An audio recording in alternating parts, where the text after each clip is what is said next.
alam ko pag gusto niya o hindi. For example, tanongin siya, Inay, gusto niyo kaya yan? Sasabihin lang yan, magpapakita yan ng facial expression na, ganyan, pero sasabihin niya, ayoko, pero alam namin gusto rin.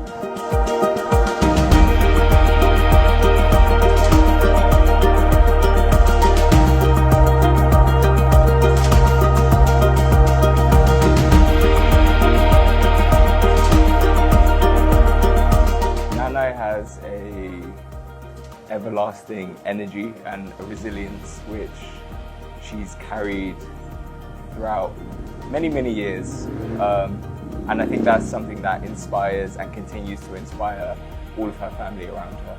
Ang hinahangaan ko sa inay ay isa siyang napakasimpleng tao, religyosa at saka kahit anong mangyari, laging nakakapit yan sa Diyos, na siyang naging inspirasyon ko din para ako'y mapalapit lalo sa Panginoon. We hope that continuously pa rin over the years na mag-bloom, makakausap, makakachika, makakakwento, makakapagmarites, makakapagbahagi pa din at maiipamana sa more generations ng mga Kasilag Veleno ang legendary balakang ng mga kababaihan. Happy birthday, Nanay! Love you! Maipalaki ng maayos, mapalaki ng malapit sa Diyos. Inspiration niya yon para sa aming lahat. Sana more years pa. We are what we are right now. You are what you are, where you are, because there are people who have invested a lot during those days. At si Nanay Nelia ay witness sa buhay, una, sabi ko, pananampalataya, faith. Sila ay matibay ang pananampalataya.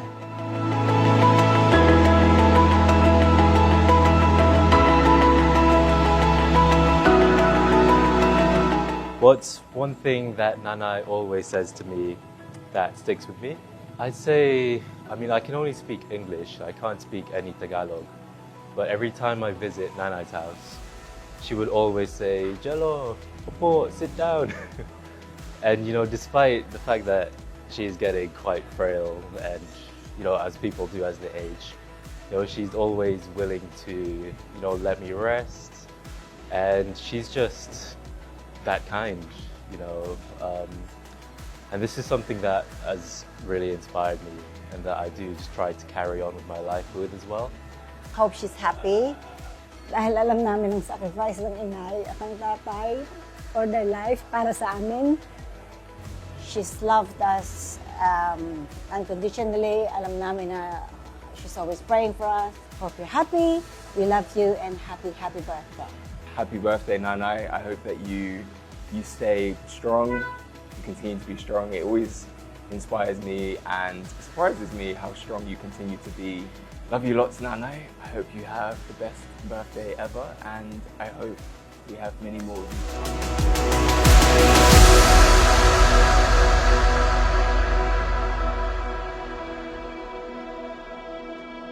I can't help but share with you the joy of what to celebrate today.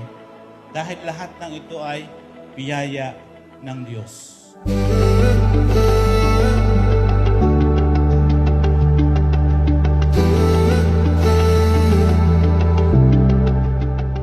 At sana ay laging masaya.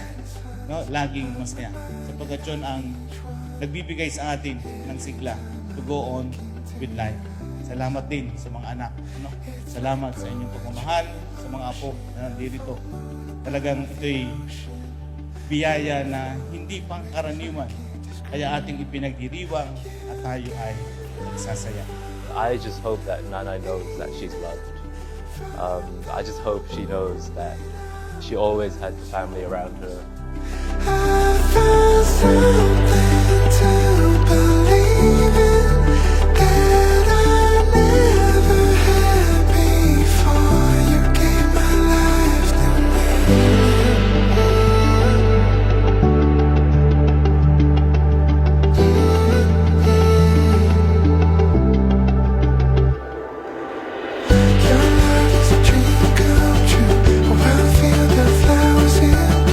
I didn't know what I was missing.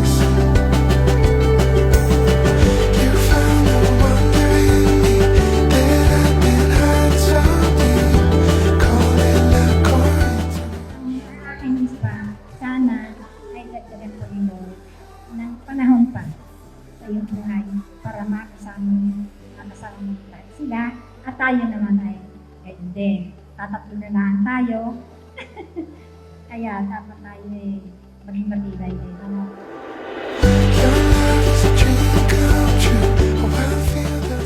Sa pagkakataong ito, isang natatangi at makabuluhang araw, mapalad ka kapatid. Tunay kang minamahal at pinagpapala ng Diyos sapagkat ipinagkaloob sa iyo pinakamahalagang biyaya para sa ating kanyang mga nilikha. Ang biyaya ng mahabang buhay. Ang wish ko sa iyo, gaano man kahaba o katagal pa ang panahong ipagkakatiwala sa iyo ng Diyos. Sana patuloy mong taglayin ang lusog, ang lakas, at tibay ng katawan. Sa oras na ito ay talagang hindi ko maintindihan kung saan ilalagay ang aking kasiyahan. Dahil sa nakita ko at naramdaman ko ang pagmamahal sa akin ng aking lahat ng mga anak, mga apo, mga nugang, at mga kaibigan ko, mga kapitbahay. Kaya pag sabi sa akin ng iba, ako daw ay mayaman. Sabi ko, oo, mayaman ako. Wala akong yaman sa lapid. Ang yaman ko, at ako'y natutuwa at nagpapasalamat sa Diyos, ay ang pagmamahal ng aking mga anak, mga manugaw, apo, at damang-dama ko. Talagang lahat sila